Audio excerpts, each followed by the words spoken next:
Ito yung Suzuki Bergman na inikonora nila. Yan daw mga kinalabasan, no? Tignan mo. Pero kailangan yan tumakbo ka ng mga 60, ganun lang. Nakasali na ako sa ganyan eh. Ang pinaka matipid sana dyan yung may cambio. Oo, mas matipid. Kaya lang dahil EFI ito eh. Tapos merong Econo. Tignan mo, 53 nga lang ang gusto nilang eh, ano. So kailangan tumakbo ka talaga ng mabagal. Kahit na FI pa 50 to 60. Kontrolin mo yung sarili mo. Ito, si Commander Daot yata 215 eh. O yan, 250 Bistrom SS Commander Daot. Walang tao. Ito, Motostrada. Look, Motostrada. Pujo. Tinesting ko kanina. Super Veloce. Okay, ikot muna tayo ha. We're burning daylight.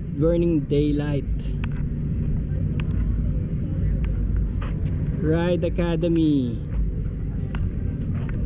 Ayun siya sabi kong Royal Club oh. Ayan, mag-uuwian pa kaya yung mga tao dito. They're already. Siyempre hindi naman pwedeng iwanan yung mga bikes na yan dito. Wala, bantayan. Ito Indian no. Ito yung mga presyo. Dito yung mga Indian price list natin. Tuwason pala sila. Ito Indian no. Wow.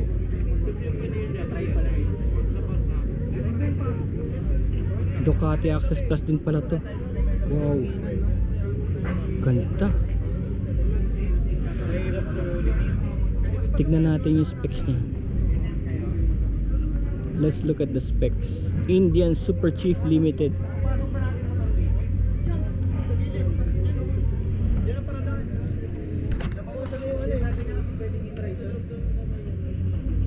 Bali 1990, halos 2000 cc na, 2000 cc.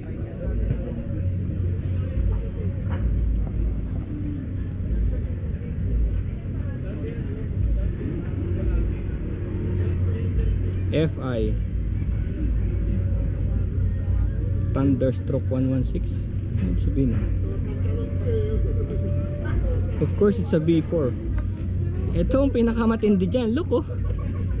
Look at the quality oh. Ano to, air cooled? Oh my god. My goodness, this is air cooled. This is air cooled, man.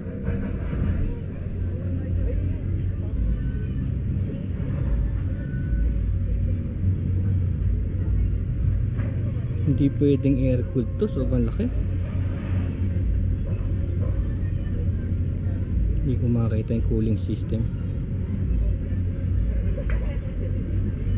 Wait.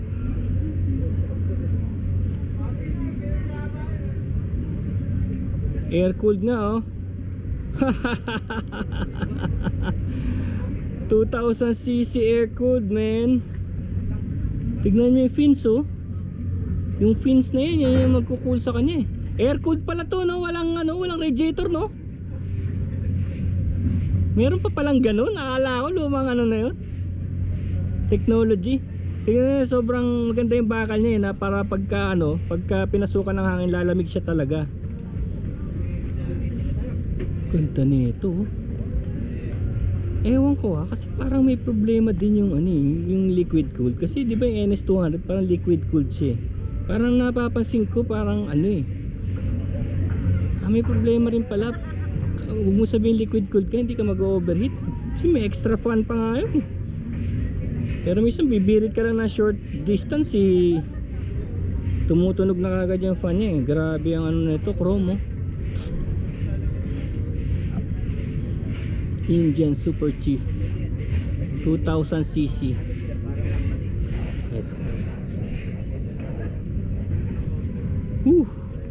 Ganda. Doon mo lang malalaman na siya modern dahil digital na yun. All digital. Wow. First Ducati Panigale.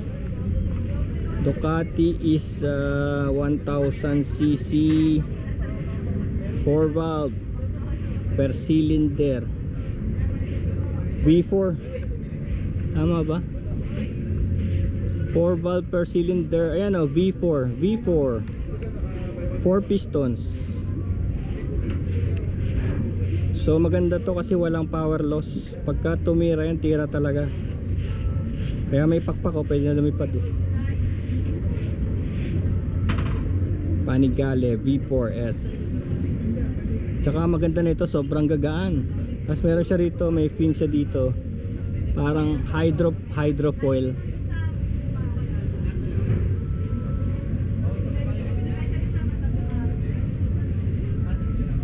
Yung ano niya, yung bababayan, yung ano niya, yung hangin niya, bababa niya yung bike.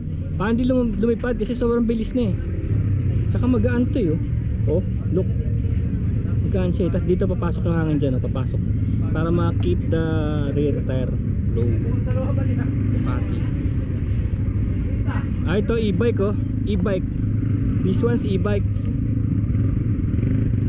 Seda. Ganda, wow.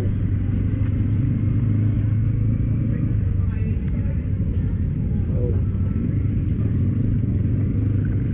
Ay, my god, may pedal oh. May pedal. Ano nito?